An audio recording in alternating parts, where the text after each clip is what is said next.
Don't judge me. My setup is a little bit sporadic right now. It'll get a little better though, I promise. Bad movies. I'm so original, right? Everybody on YouTube has talked about bad movies, but what if I told you I found the worst? What if I told you, I don't know, I haven't gone through every single bad movie video on YouTube, but I can tell you I've never seen a video quite like this one before. I have so much crap. As you can see behind me, I have so much stuff in my room. And in this pile of stuff, I have a lot of DVDs. Physical media is very important to me. And with that, I go to a lot of vintage CD shops and CD stores. They're very, very rare now. You can find some small CD sections and Targets and Walmarts of newer movies, which I have some still wrapped up. And those are usually more expensive. The DVDs that I usually buy in these little shops, more like $1 to $2, and it's whatever they have. It's almost kind of like a thrift store. And in this endless hunt of trying to find movies that I've loved forever, I mean, I have so many movies that I love that I want to talk about on this channel, but today we're going to talk about a movie that I've never even heard of until I went to my local CD shop and I saw the back of this box and I said, I need this right now. And then I didn't watch it for 2 years. But the point is that I finally did watch it. And now I get to talk about it with you here right now. We are going to talk about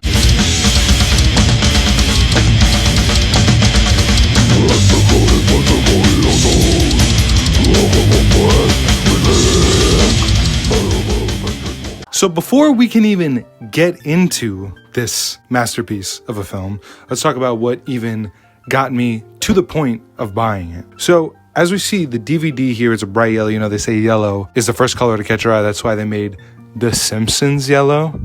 Oh, bro. So yeah, it's this brightly colored box with, I have to say, probably some of the coolest original art that I've seen from a movie like this. Obviously independently made, but then we got the back, which is what made me want to buy this movie so bad. You see that picture? You see that man? You see? That's this man. That's this man. You looking at that and you're not gonna want to buy this movie? Come on. I didn't have to look at anything else when I bought it. That's probably why it sat on my shelf for 2 years, but either way, that's why I bought it. Also, if you're noticing, there's a whole big line of musical artists on here. Some you may know, some you may not know. I know none of these. And this is just a fraction. If you watch the trailer, they boast 40 plus musical artists that I promise you will not be able to tell the difference of while watching this movie. I promise you 100%. Let's get into the movie. Now, watching I Spill Your Guts feels like you're about to get CTE because you get slapped with a wall of definitions right when you start up this movie. 7 definitions to be in fact. It's about 2 minutes of just reading. And the first thing we see other than black and white Webster's text definitions from the great Mr. James Balsamo is a close-up of cock and fucking balls. Would you believe me if I told you that those very cock and balls are going to become a very important point later on in the movie? Because believe me, it will. That's the kind of caliber of movie we're dealing with, where the first thing you see, not even a human being, you see a man covered up and his full flaccid dick and balls right in your face as an epilepsy warning goes off. You like that? Does that look good to you? Does that look entertaining enough to you? Now we finally get an actual moving person that is only half naked. She is only a little bit naked in this scene, which again, I don't know if it's because it's a horror movie or because it's an independent person or because nobody's telling them that they can't, but for some reason independent filmmakers like to put a lot of dick, boobs, and balls into their movies when they don't really have to. But again, they do it and she gets murdered. Not even a line of dialogue, not even anything. She just gets killed straight up. Don't know why, don't know how, don't know anything. She just gets murdered. This movie seems like it takes course over the course of like, I don't know, 3 days. The timeline is so weird. You can never tell what's day and night and what's supposed to be a separate day or what's supposed to come first or come after. So I will help you out. This scene doesn't happen, or rather in the timeline of this movie, doesn't happen until almost the end. This doesn't even seem that important because you see this scene and then here comes the opening credits. Didn't we do that already? Did we not already do this? We had the wall of definitions. Now you want us to sit through opening credits? I feel like at that point you lost me already. And a part of this random, absolutely random opening credits scene, we get 3 actual fucking walled pages of musical artists. Why is there so much music in this movie? Why does it all sound the same? I like rock music. I like alternative music. These are music genres that I enjoy. Whatever this is, I don't know. I don't like it though, and it all sounds the same. I can't see how you have 3 separate black screen filled with text of all of these band names are different, but all of the music sounds like it all could all come from one song. Just different parts of it, because I know that these songs are like 7 fucking minutes long. By the way, all this fucking music, the movie's only an hour and 30 minutes. How much music could you play in an hour and 30 minutes? And apparently a lot. It's a lot. It's a lot of music. So this is what I mean about the movie. We get described this guy who's sitting on a hospital bed as doing some big heroic thing, and then this fucking guy walks in and explains how because of him, he's gonna be some big hero. And again, we get no information for what any of this means. They told me, though, that you can't talk, so I hope you don't mind, but I told them that I was the hero. And guess what? They're gonna give me a medal. But he does. He turns into a big military hero. Everybody loves him, and everybody just kind of forgets about his brother. And nobody asks how he died or anything like that. I guess it's not his brother, it's just his friend. I get confused because they're brothers in real life. Now you're starting to see why this guy is our fucking main character. But basically, this scene is the whole impetus of why our murderer goes on a full-fledged murdering spree, not even thinking a second. Another thing that you may notice about this movie, everything is shot so close and so tight. It's like I can't even fucking see anything that's happening because it's all shot like this. Imagine if the whole video was just shot like this. Hey guys, today we're going to talk about I fucking spill your guts and I fucking hate my life. Imagine how shitty that would be if the whole video was just like that. There's just no rhyme or reason to why the camera does anything. And I bet you I know why that is. I can't hate on him. He's a god. He's a tremendous filmmaker. He's like Scorsese in A New Life. I can't hate him. So Joe wakes up and is going on a rampage through this hospital, which, by the way, is the coolest hospital ever. I mean, doctors with sleeves, punk rock nurses, guys getting blowjobs. Kind of look like you're hurting. Hurting for some dick. What? Are you fucking kidding me?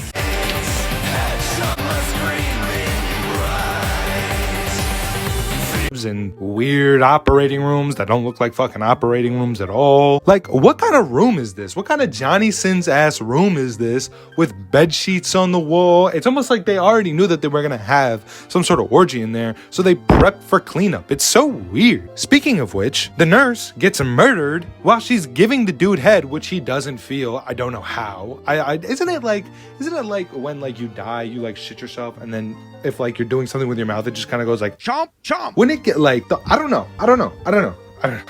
It's too many dicks in this movie. It's too much cock. Anyway, everybody in the hospital dies. He didn't need to do this. He could have just left. See, this is what I'm talking about. He just kind of murders people for no reason. These are the same doctors that kept him alive and brought him back to life. And that's the only reason why he's walking around right now, even be able to have the thought of murdering them, was because of these very doctors. And he's over here killing them for what? Because he's mad at him. That doesn't make any sense, dude. Now that that's all done, let's go to New York, New York, look out, here I come. Now that Dennis is going back to New York, he takes his little plane and Joe just kind of sneaks on there. I don't know how. I don't know how nobody notices him. Usually with planes, there's like a thing where it's like, you need to calculate the weight because that determines what kind of plane you're going to take and what kind of landing you're going to have and overall what kind of trip you're going to have on these small planes. They need to know the weight. The weight is very, very, very specific. The guy had to get another helicopter because it went from 2 to 3 people. Oh. But it was worse than that because I got really maybe the most insulting phone call I've ever gotten from Artie's assistant, which was he needed to know how much I weighed. I swear to God. So then he goes, and I think at one point he goes, all right, 220 and 300. All right, we're going to have to get a bigger copter. Yeah, right. Because 3 guys needs a bigger copter because of the weight. Teddy, a master in etiquette. And he's just in the back with the cargo for the entire flight. Nobody notices him, doesn't breathe, doesn't smell, doesn't anything. This guy's supposed to be dead.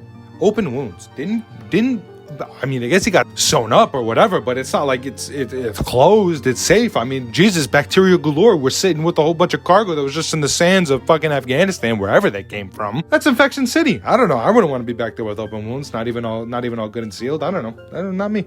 I don't know. Not me. Have I been getting it wrong this whole time? Has it been? I don't know. I got it wrong in my notes. So now, Joey gets to party.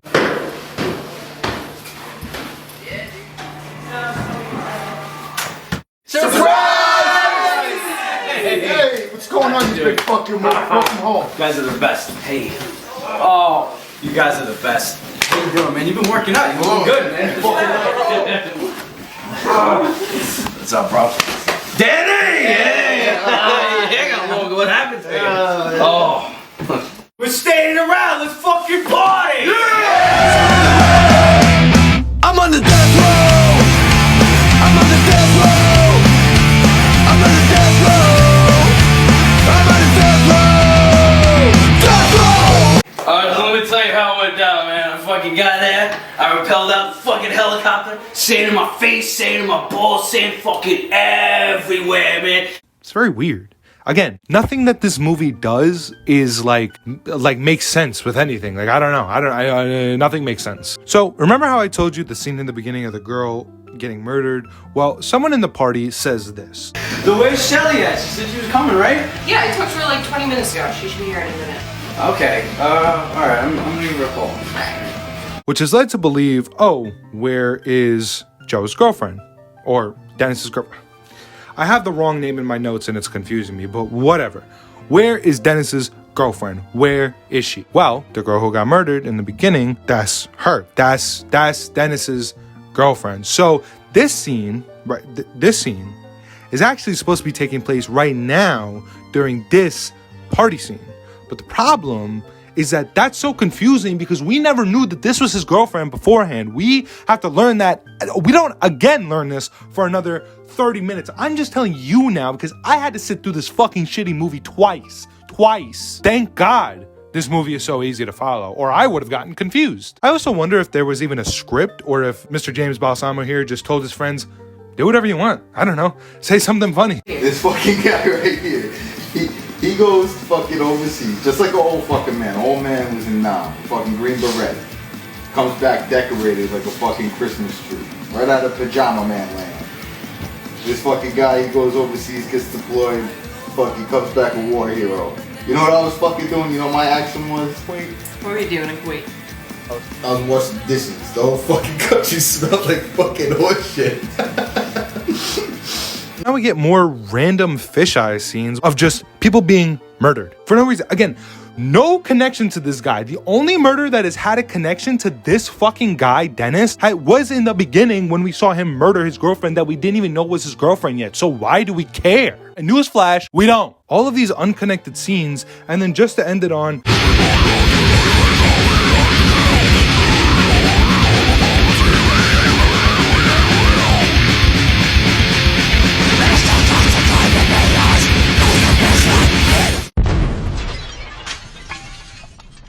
And now this is not a lie what I'm about to tell you, and it's honestly the craziest thing I've ever seen in a film. 4 minutes and 30 seconds of a guy watching TV. That's it. Flipping through channels, sitting there, watching death metal on like all of these channels for 4 minutes and 30 fucking seconds.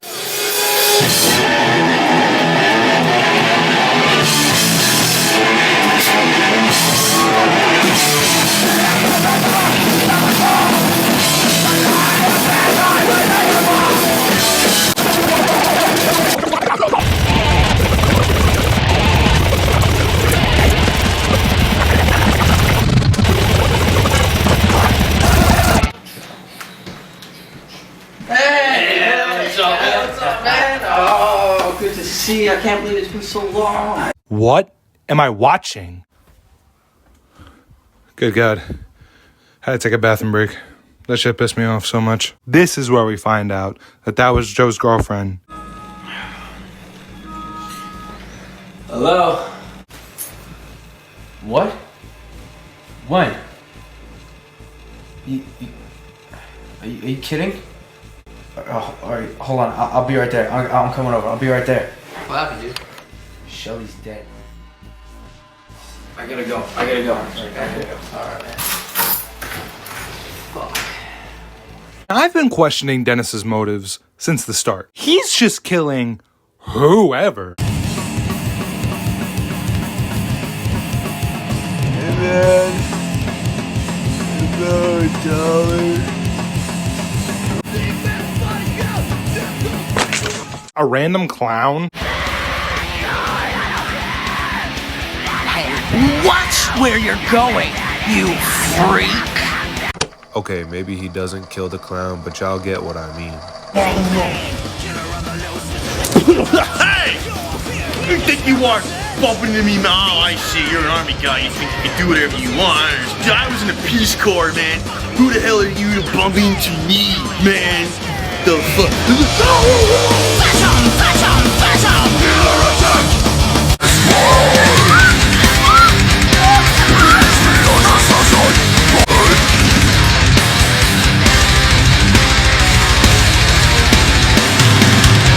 He's just murdering anybody. It doesn't really make.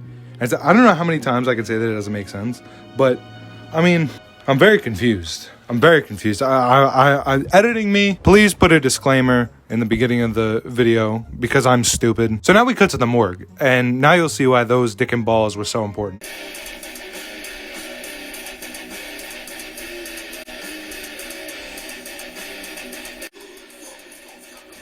Oh, this guy looks worse than my brother-in-law. You think this guy looks bad? You should see the guy I've got in my freezer. They ripped his heart out and dyed it purple. Like a purple heart. So whoever did this has some kind of military background.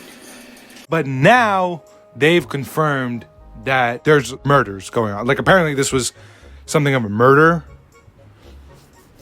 by Dennis. This guy, murdered by this guy. Dennis the maniac is the one who killed him. And they've confirmed that now. So I'm not going to make you sit through all the boring shit that I unfortunately had to sit through twice. I was not going to do it again. But there are two things that I will mention about everything that I skipped over. We get this lovely lip sync by whoever edited this movie. We'll be sleeping with one eye open. And now let's check in on the weather. Take it away, Lynn. In this area. So bundle up, kiddies. It's gonna be a cold one. Wouldn't want you to turn into a kidsicle.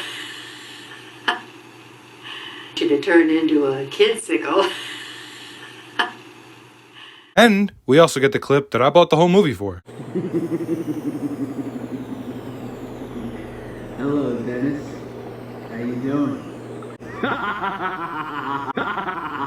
Now, wasn't that worth it? Now, Joe is with his dad, and I guess Dennis snuck in, and again, nobody noticed, nobody heard, in this, what's implied to be a little apartment in the middle of the city, nobody heard Joe, or Dennis, whatever the fuck his name is, sneak in and then murder Joe's dad. This is what they gave me.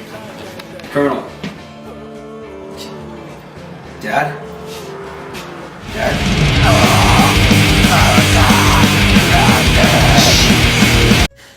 I don't know how he could have known this was going to happen, but I guess this was his plan all along, was to make this guy grab a shotgun, and then somehow he knew that was going to happen, so all of that was going to culminate into him getting arrested and picked up for the murder of not only his girlfriend, but now his father. So now you can see the pieces kind of coming together for Dennis's plan. The only problem is, why did he kill everybody else? Doesn't make sense. I'm very upset about it. But at the very bare minimum, you could have at least had something of a solid story. You could have at least had something where I watched it and I went, that made sense.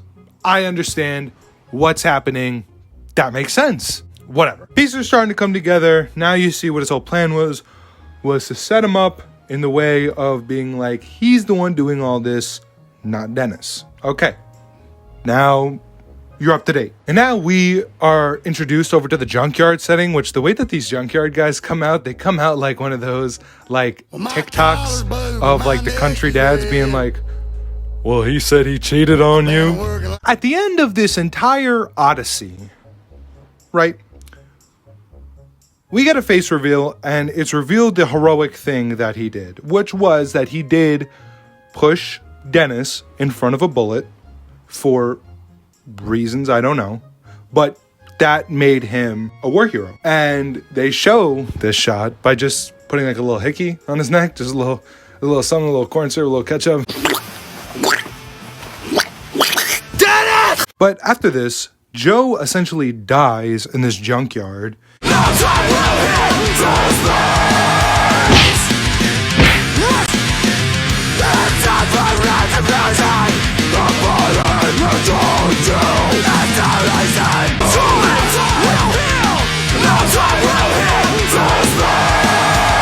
And here's where I'm left with a little bit of confusion, because in the grand scheme of things, this guy is the bad guy. Other than being our main character, he is the bad guy.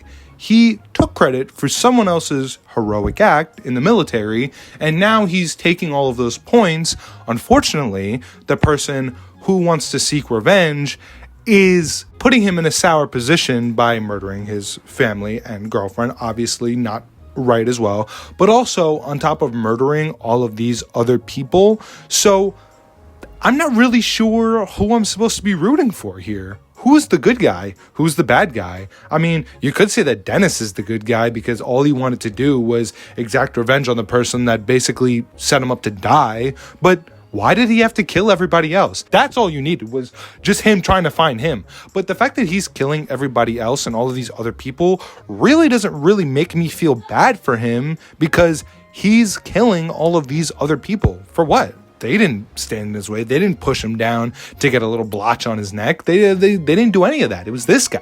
So the fact that this guy dies, I don't feel bad that he died, because he took all of that recognition and went out and partied and said, fuck you afterwards. But I also don't feel bad for Dennis, because he murdered a whole bunch of people that didn't need to be murdered. And I guess you can call him a psychopath, but what did you expect him to do? It just doesn't make sense. And I don't know who I'm supposed to root for. He was just a normal person before getting shot. Then afterwards, he's a mass fucking murderer that just has to murder everybody in his sight, or anybody that looks at him the wrong way, says something rude to him. And then we just get credits. That's it. No resolution, no Dennis got caught, no anything. It just took years off my life. I feel 20 years older now and 16 times more stressed. I don't understand a thing. It doesn't make any sense. It just does not. Saying in my face, saying in my balls, saying fucking everywhere, man.